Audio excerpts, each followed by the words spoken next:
Salut Fred.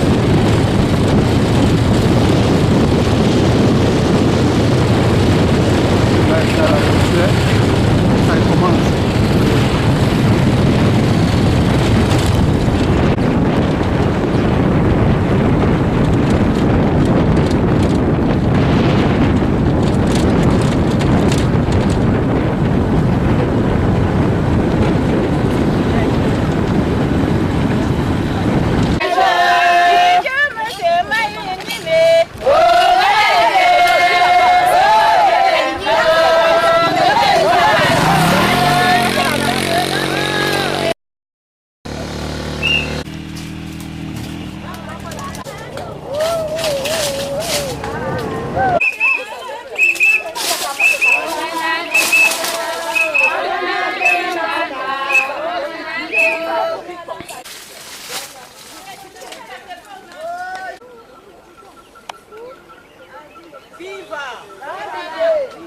Le table là aussi tu dois prendre.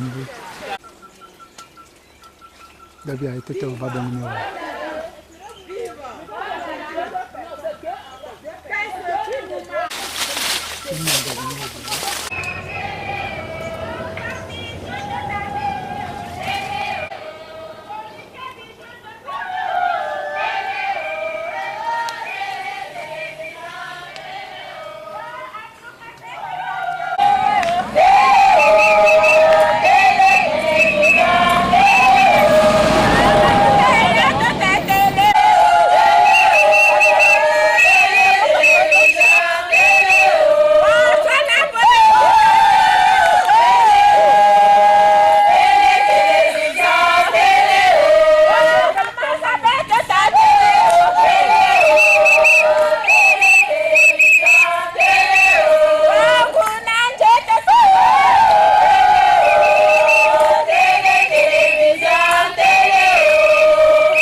Il est là-bas.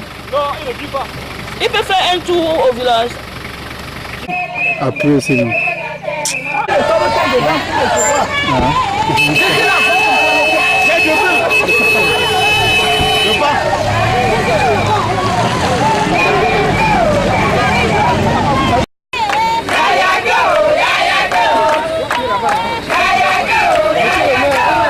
Monsieur le préfet, on a regardé un peu chez nous.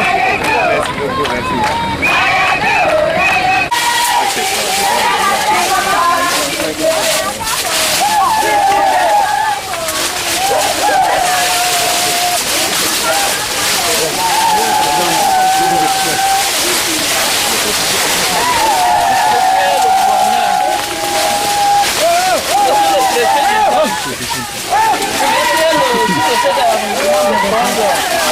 Monsieur le maire, je suis vraiment, je ne sais pas, plein de gens quand même tombés évanouis. Non, vous évanouissez pas. Je veux dire, ma plantation que vous êtes là-bas, j'ai apprêté d'avoir une plantation de 25 hectares. Mais le délégué venait de m'appeler pour dire que le temps est court, il faut plutôt que je trouve une plantation en bordure de la route. C'est pour cette raison qu'on est dans ceci, on n'avait pas attaqué ceci pour la visite. Bon, comme méchant, j'essaye de faire le maximum. Que, comme le président de la République a dit, d'ici 2020, il faut qu'on atteigne 600 000 tonnes. Je suis aussi en train de faire malgré seul. Sans soutien, je n'ai pas encore eu de subventions, rien. Je me débat pour que d'ici 2020, qu'on atteigne même plus de 800 000 tonnes au lieu de 600 000 tonnes que le gouvernement demande.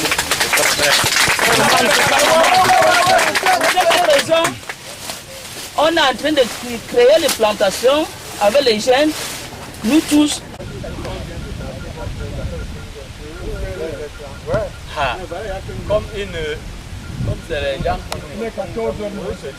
Même à 18 ans. Ouais, il croit que c'est ça. Ils sont habitués à ne pas respecter les filles. Il dit, c'est comme nous-mêmes, on était écartés. Non, mais nous. Mais ouais, petit domaine, non. Allez, on va.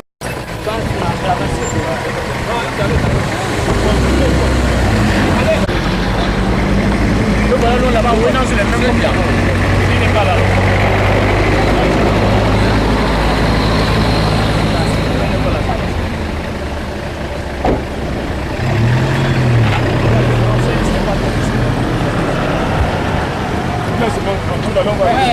Avancez!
C'est là devant.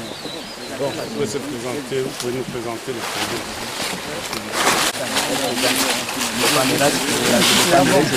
C'est devant. Non, même ici, là, vous expliquez ça. Devant, c'était jusqu'à quelle heure?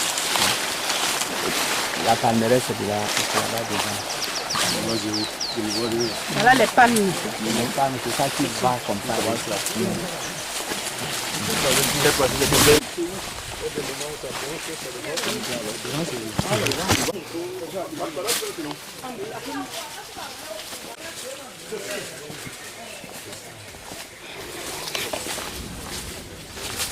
Va la palmière. Va la palmière.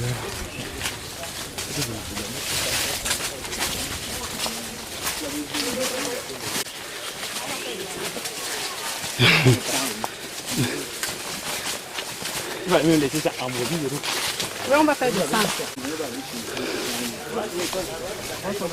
Ça va ici, non, nous sommes déjà au fond. On ne peut plus aller.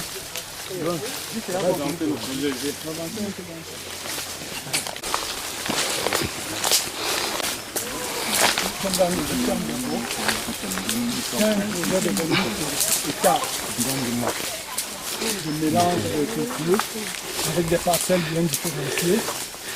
Il y a 3 hectares de palmiers à huile qui sont déjà en production. Il y a 12 hectares de cacaoyers, tels que vous voyez là, qui sont déjà en production. Il y a 15 qui sont en création. 15 hectares de cacaoyers, et bananiers, plantains et palmiers à huile qui sont en création. Ici, là, dans la cacaoyère, nous sommes à environ 650 kg à l'hectare, malgré la jeunesse de la plantation, parce que c'est une plantation qui a moins de 5 ans, qui est à la 2e année de production. Gilles Bravo est déjà à 650 kg à l'hectare, et je disais qu'il veut étendre sa palmeraie. Il a déjà une pépinière là devant sa maison de 1500 plants, dont 10 hectares. Et ici là, c'est une palmeraie qui est déjà à vieillissant, raison pour laquelle il veut la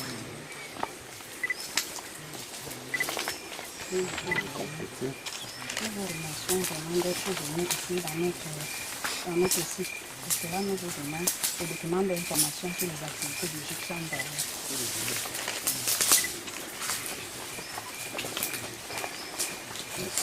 Merci madame le secrétaire général. À monsieur le délégué régional de l'agriculture du programme. Le voilà qui arrive. À monsieur le préfet d'une femme. À monsieur le sous-préfet d'une Conde. Bravo. À monsieur le délégué départemental du camp. Et à monsieur le délégué d'agriculture et arrondissement de Conde.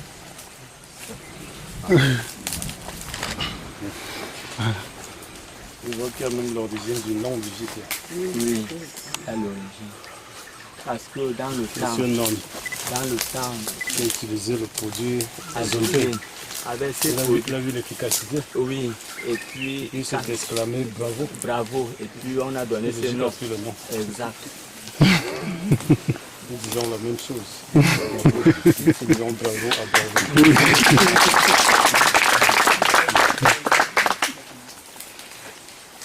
C'était dans le document, monsieur le délégué, monsieur le président, madame la secrétaire générale, mesdames et messieurs les membres du GIC.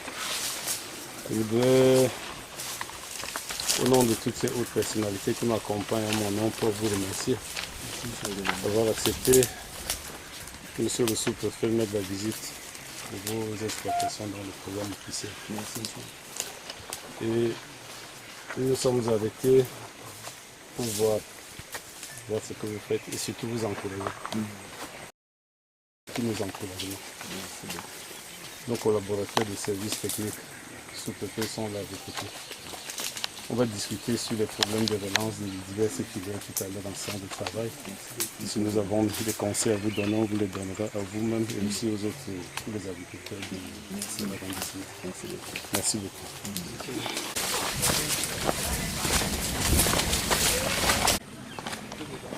Je viens de filmer le plan là. Le million sous-préfet.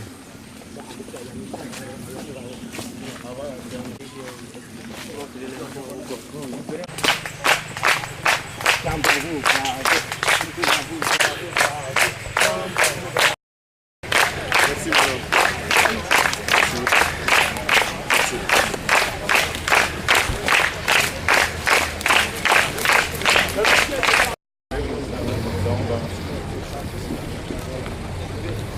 Vous voulez la laisse, je donne la laisse, je signe pour le grenade. Ça c'est pas. Franchement, c'est pas un problème. Je l'ai fait modifier déjà ailleurs, l'exercice passé, c'est pas un problème. Les choses arrivent au ministère, il dit c'est vous qui êtes sur le terrain, réglez ça là-bas. Le seul problème. Appliqué au niveau des régions. C'est-à-dire que par exemple, dans l'ONCAM, lorsqu'on a un prix mercurien. Mais il y a une contrainte, c'est la contrainte budgétaire. C'est tel que le crédit arrive. C'est le problème des études préalables. Une salle de classe en compte. Même montant.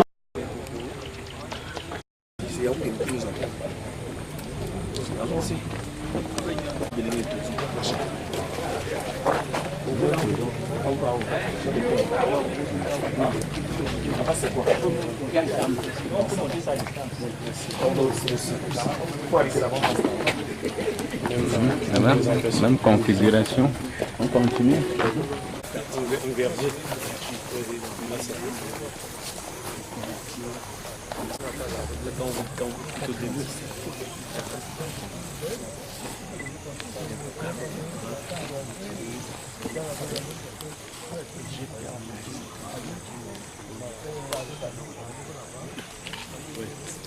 Il y en a combien?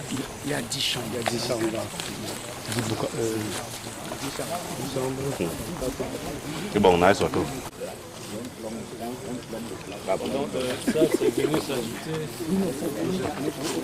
dans votre résidence. C'est dit que... Donc ça s'intègre dans le complexe.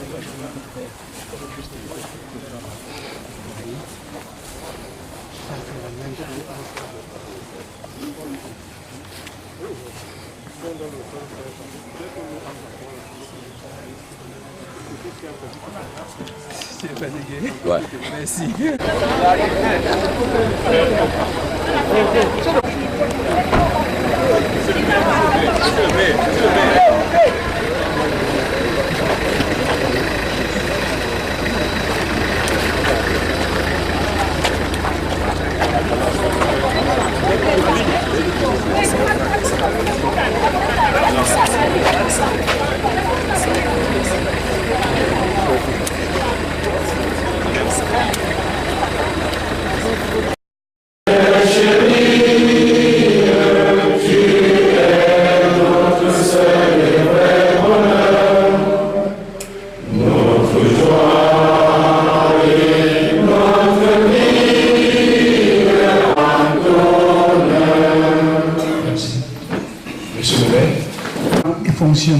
Mesdames et messieurs, c'est avec beaucoup d'enthousiasme que j'ai l'insigne honneur de prendre la parole en cette région du littoral dans notre cher arrondissement.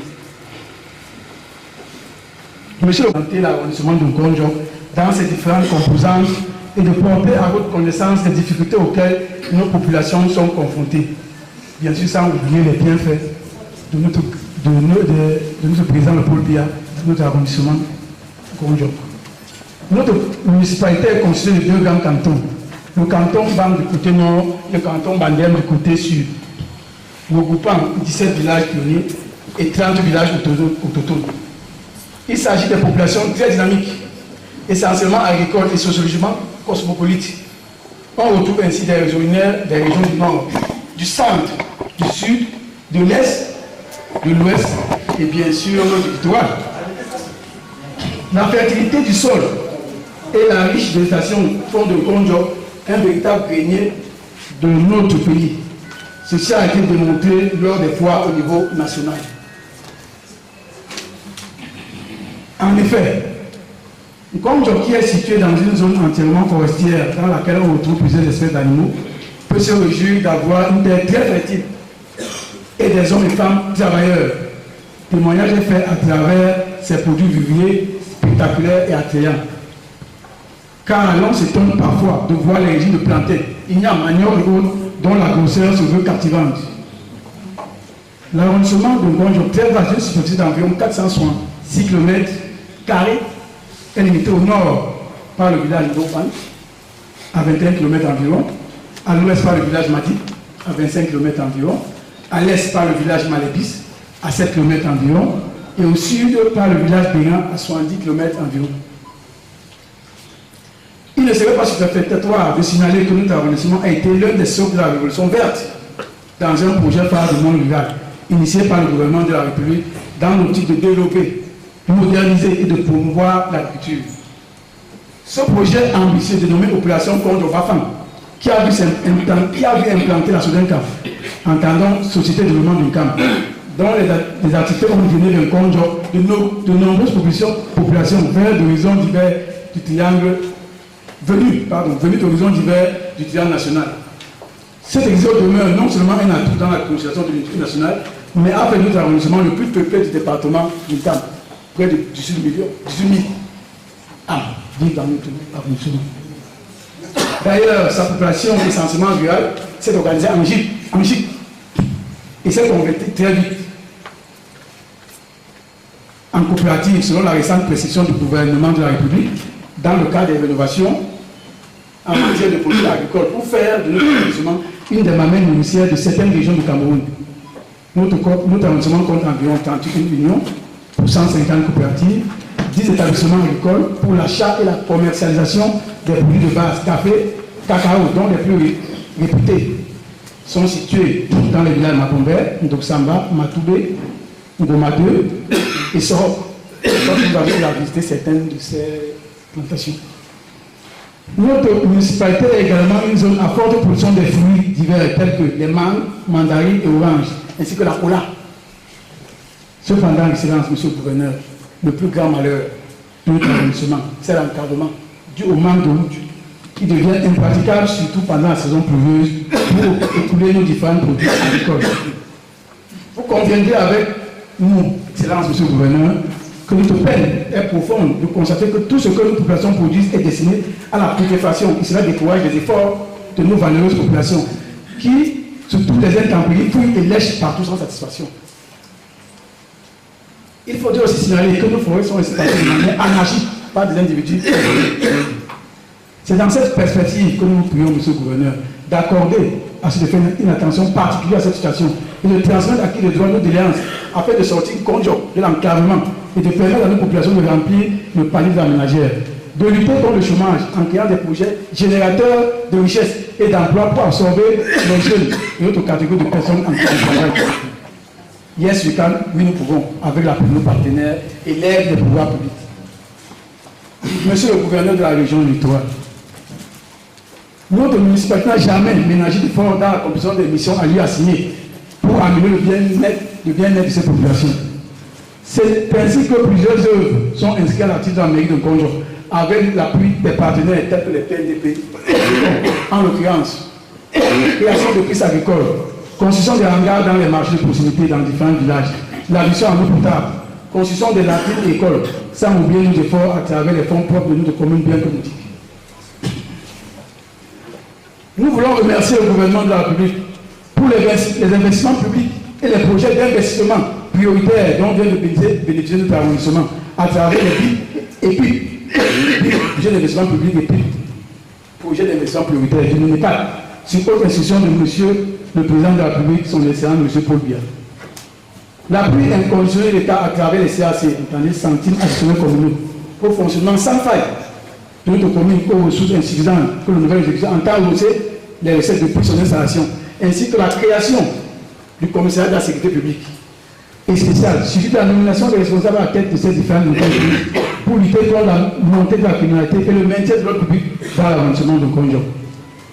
Monsieur le gouverneur, nous sollicitons votre attention particulière pour le suivi de ces projets en infrastructure routière et création de pistes rurales qui, d'après les instructions de son excellence, Monsieur le Président de la République, impliquent le match génie et le génie militaire dans l'exécution de grands travaux en partenariat avec les côtiers territoriaux décentralisés. Nos populations rêvent sans cesse de voir le bitumage de l'axe Konjo-Bafang, Konjo-Yabasi, Konjo-Baribakem avec construction d'un pont sur le fleuve Nkam dans le département du Monde. En passant par le village Malébis.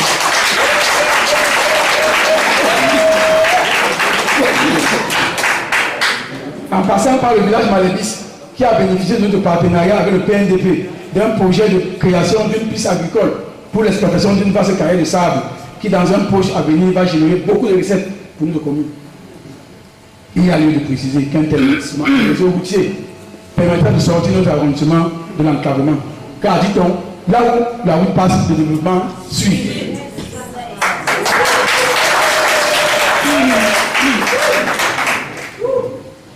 Par ailleurs, nos populations évoluent en phase de la bonne gouvernance de M. le Président de la République, son Excellence Paul Biya, qui fait de notre pays un modèle de paix, non seulement dans notre sous-région, en Afrique et dans le monde entier.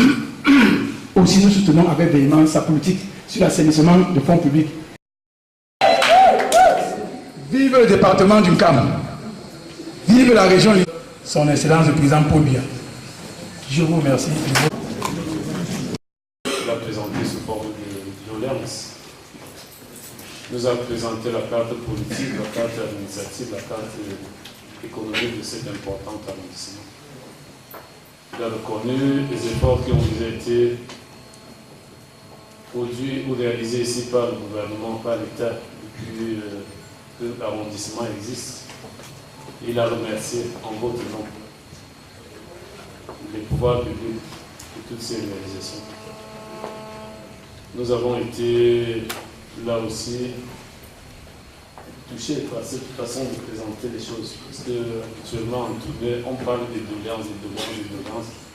On oublie même de remercier, même pour le peu qu'on a reçu. Quand M. le maire, et cela nous encourage aussi et nous galvanise à rechercher les solutions aux problèmes qu'il a posés, qui sont des problèmes vitaux et des problèmes pratiques.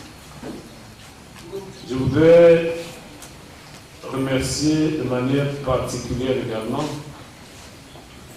les enfants, les fils de Konjo qui ne vivent pas ici, qui mènent leurs activités professionnelles hors de Konjo, mais qui, apprenant la visite du gouverneur, ont fait spécialement le déplacement du terroir pour venir prendre part à notre accueil.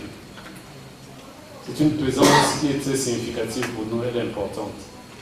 Parce que lorsqu'on passe dans une unité administrative, sans sentir la présence des enfants de cette unité, quelque part on peut s'interroger pour savoir si les intéressés, n'est-ce pas, se préoccupent effectivement des problèmes de développement de notre terroir. Et en compte cet après-midi, et depuis ce matin d'ailleurs, nous avons parmi nous les 10 fils de cet arrondissement qui sont venus, n'est-ce pas, à Konjo, même dans leur village, pour venir nous accueillir.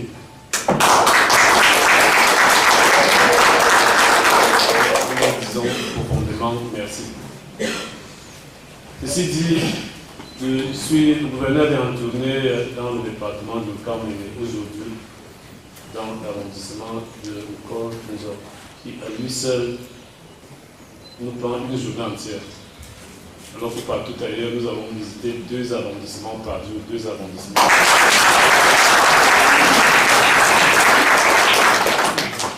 Rien ne se fait au hasard.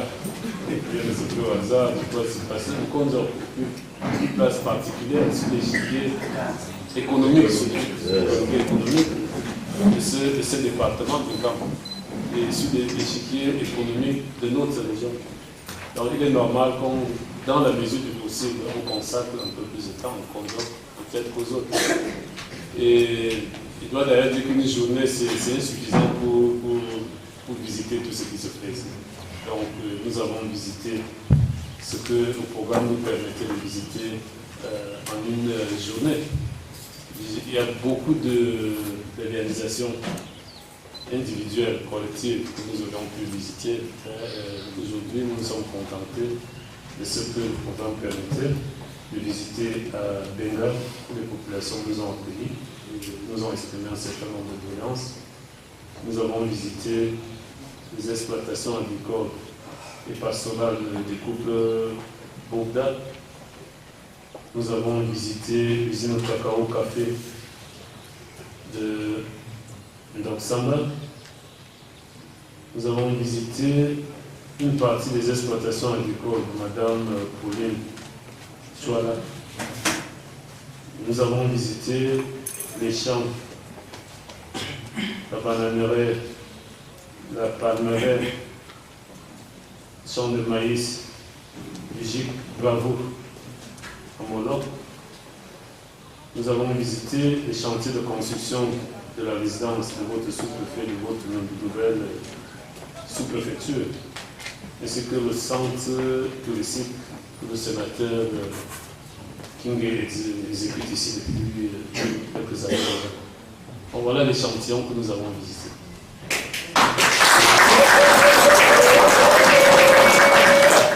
Je dois ajouter que nous avons observé et visité également l'habitat rural, sans nous arrêter parfois. Et nous avons vu dans des villages, et même ici en ville, des constructions ultra modernes, telles qu'il y en a à Douala ou bien à Yaoundé, même hors du pays, et qui sont l'œuvre des enfants d'un Konjo.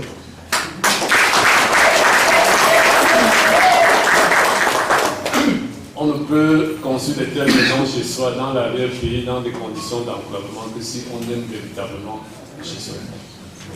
Parce que ces maisons peuvent, n'est-ce pas, également être implantées à Douala ou à Yaoundé ou hors du pays, qu'elles seraient des maisons présentables et des maisons vraiment de valeur.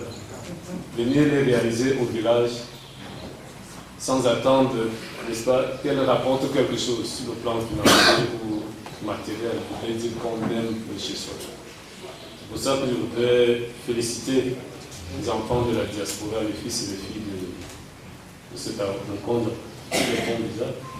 Exhorter ceux qui ont les moyens de le faire, de leur emboîter le pas, pour que chacun puisse également marquer, n'est-ce pas, sa présence, soit dans l'arrière-pays, dans le village, ou alors au centre de l'ici, à Congo. Et ça, le développement, chacun apporte sa contribution. Et les jeunes générations s'inspirent toujours de ce que les générations avant font. Parce que dans un arrondissement où les élites ne construisent pas, les élites qui suivent ne construisent pas non plus. Vous en avez dit que vous êtes liés à la sorcellerie du village, il y a ceci, il y a cela, il y a cela. Finalement, tout le monde devient de Douala ou bien de Yaoundé.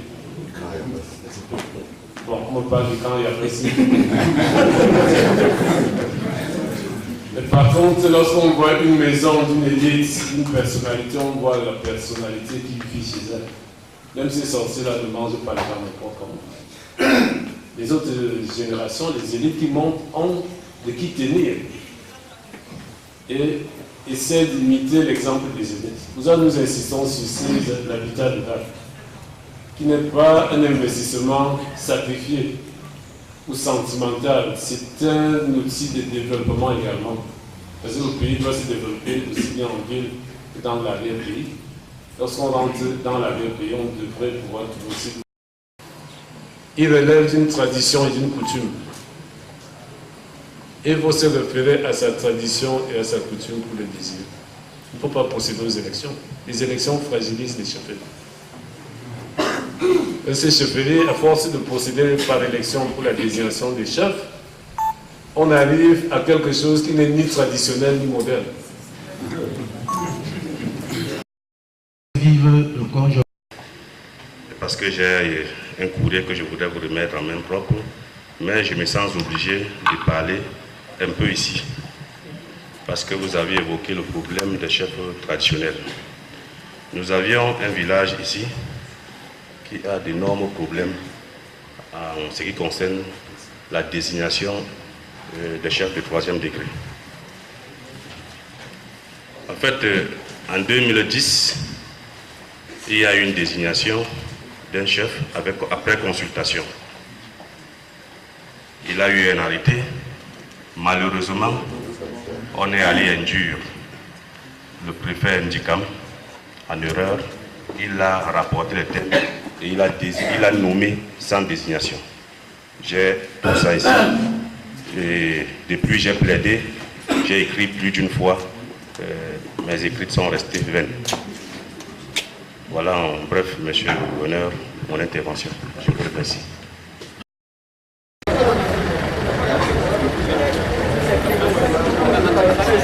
Enchanté.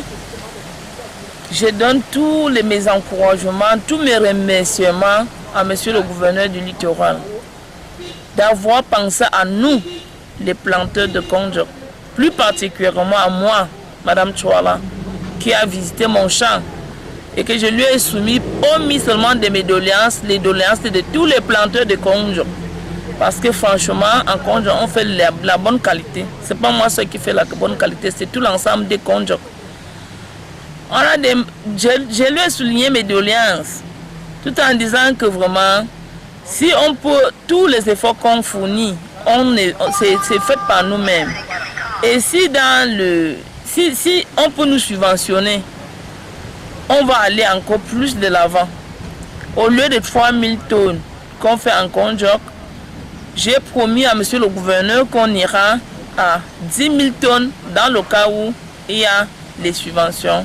Pour nous, on va le faire. Tout le monde est engagé. Moi en particulier, je suis engagé. J'ai dit merci à monsieur le gouverneur, merci à monsieur le préfet Duncan, merci à monsieur le sous-préfet qui les a amenés, qui étaient dans mon champ ensemble. Nous sommes très contents pour la visite de monsieur le gouverneur de Littoral qui a visité notre parcelle. Notre souhait, c'est de nous soutenir pour qu'on puisse aussi aller de l'avance et faire plus que ce qu'on est en train de faire. Et puis, je pense aussi que souvent notre expérience sur le terrain, nous avons le projet de construire un grand économat. L'économat qui va englober tous les cultivateurs et puis on cherche les preneurs pour venir prendre sur place. Et comme ça, là, si la route est très bien, ça va beaucoup nous faciliter la tâche des choses. C'est pour ça donc on prie monsieur le gouverneur pour qu'il transmette nos doléances à l'hierarchie pour que la route soit réparée et ça nous facilite la pourriture aille de l'avant jusqu'à, disons que n'importe qui soit content. Dans la logique, nous avons contribué, chacun a participé et on a eu un apport de chacun des membres et puis on a commandé les noix prégermées. On a lancé une parcelle productive maintenant, c'est avec ça maintenant qu'on a grandi les choses. C'est là qu'est venu notre apport. Et chacun de nous a un champ individuel. Et, En 2000. Oui. Logique né en 2000. Oui. Quelles sont les difficultés que vous avez rencontrées? Quand nous avons commencé, nous avions des problèmes parce que nous n'avions pas les moyens financiers pour travailler. Alors, avec les matériaux, avec les mains, nous avons commencé une petite ferme avec quelques membres seulement. Avec quelques plans, on a commencé. Les revenus que nous avons eu des premiers plans, c'est ça qui nous a permis d'élargir le groupe jusqu'à l'âge où cela a aujourd'hui la production. Et comment vous avez fait? Nous avons été très contents parce que d'abord le gouverneur a fait l'effort d'arriver dans le site et lui-même il a vu que nous faisons aussi des efforts pour travailler, améliorer notre qualité de production pour satisfaire la population. À monsieur le gouverneur vraiment de penser à l'agriculture parce que notre objectif c'est d'encourager les jeunes à travailler, de ne pas aller se balader partout dans les villes, mais c'est de rester au village, travailler, afin que eux et nous ensemble, que nous faisions des grandes choses pour aller de l'avant. Nous avons donc demandé à cet effet à monsieur le gouverneur de nous soutenir, de nous accorder des appuis, afin que nous puissions aller de l'avant, parce que sans des subventions de l'État, nous ne pouvons pas aboutir à grandes choses. D'accord. Dès que nous avons, il y a le problème de la route. Monsieur le gouverneur a d'abord vu que pour arriver même dans le site, ça n'a pas été facile. C'était vraiment un sport pour lui. Mais nous avons été très contents parce qu'il a fait l'effort d'y arriver. Et les difficultés que nous rencontrons encore beaucoup, c'est l'évacuation de nos produits. Parce que quand nous sortons des produits des champs, pour les évacuer pour la grande ville, ce n'est pas facile. Alors c'est ainsi que nous avons des pourritures partout, des mandarines pourries, les palmes, l'huile. Nous n'avons pas les moyens de les transporter. D'accord. Les jeunes venant une parcelle de Chambravo. Donc chacun passe s'installer là-bas. Le nom est mondial. Il y a les gens qui quittent Manguelé, il y a les gens qui quittent Yando, il y a les gens qui quittent Molo, il y a les gens qui quittent Didipé. Il y a plus de 45 jeunes qui se sont installés là-bas. Il faut donc